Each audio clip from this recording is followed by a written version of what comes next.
ठीक है, चल लिखो तुम लोग आणविक द्रव्यमान।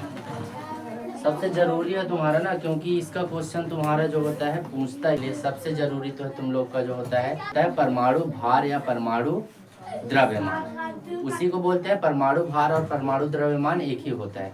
अब जैसे तुमको क्वेश्चन दिया, ठीक है, H2O का आणविक द्रव्यमान ज्ञात कीजिए।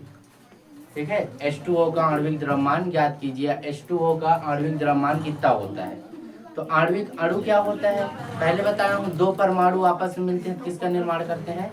अणु का। तो हमारा एक परमाणु हाइड्रोजन हो गया, एक परमाणु क्या हो गया? ऑक्सीजन। तो हाइड्रोजन और ऑक्सीजन मिलकर अणु का निर्माण किए। अब अणु जो है, तो ये अणु होगा, तो इसका तुमको हमको H2O होता है, जैसे बोला तुम लोग को कि H2O का जो होता है आणविक द्रव्यमान ज्ञात कीजिए। तो ज्ञात करने के लिए सबसे जरूरी है तुमको बताया परमाणु द्रव्यमान, और जो परमाणु द्रव्यमान अगर याद है तो बहुत ईजी है तुमको बनाना। अब निकालने के लिए क्या करोगे? दो तत्व है, कौन कौन सा? हमारा हाइड्रोजन और ऑक्सीजन, हाइड्रोजन H और ऑक्सीजन। तो अब तुमको जो होता है हाइड्रोजन का जो होता है परमाणु द्रव्यमान, परमाणु द्रव्यमान कितना होता है ये पता होना चाहिए। कितना होता है? 1। तो परमाणु द्रव्यमान 1 हो गया। अब जो होता है अब ऑक्सीजन की कितना होता है? 16, ये 18, हाँ 16, ठीक है। तो हम लोग जो होता है ऑक्सीजन की कितना लिख दिए? 16। अब यहाँ देखेंगे जो होता है हमारा जो अणु दिया रहेगा, ठीक है, उसमें किसकी मात्रा कितना है? तो हाइड्रोजन की मात्रा क्या कितना है? यहाँ 2 है, और इसका द्रव्यमान कितना होता है? 1। तो हाइड्रोजन का आणविक द्रव्यमान 1, मात्रा कितना है इसका? 2। तो गुणित हम लोग 2 कर दिए। ऐसा समझ, जितना रहेगा उतना उसका क्या कर देंगे? गुणा कर देंगे। बीच में दो तत्वों के बीच में जो होता है प्लस का चिन्ह लगेगा। ऐसा समझ।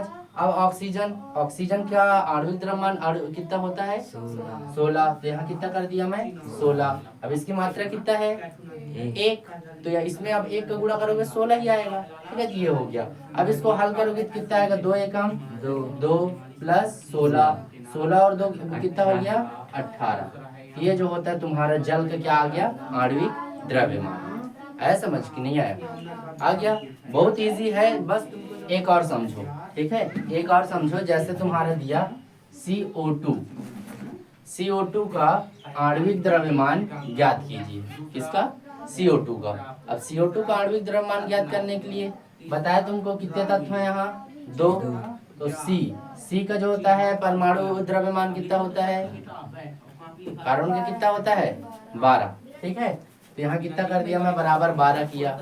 अब तुम्हारा ऑक्सीजन दिया हुआ है, तो ऑक्सीजन का कितना होता है? 16। तो ऑक्सीजन का परमाणु द्रव्यमान कितना हुआ?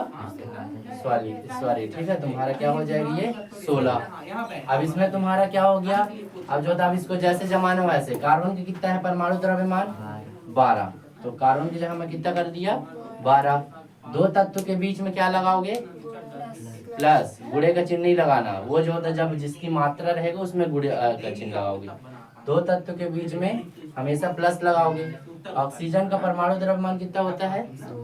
16 किया। अब ऑक्सीजन की संख्या कितना है यहाँ?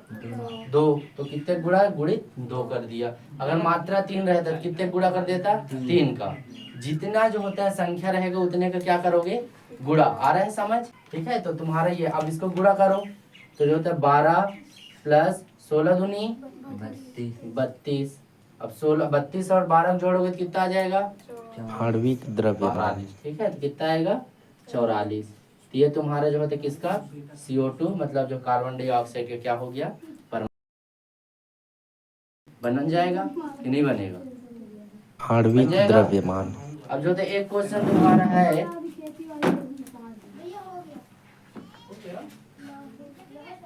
H2SO4।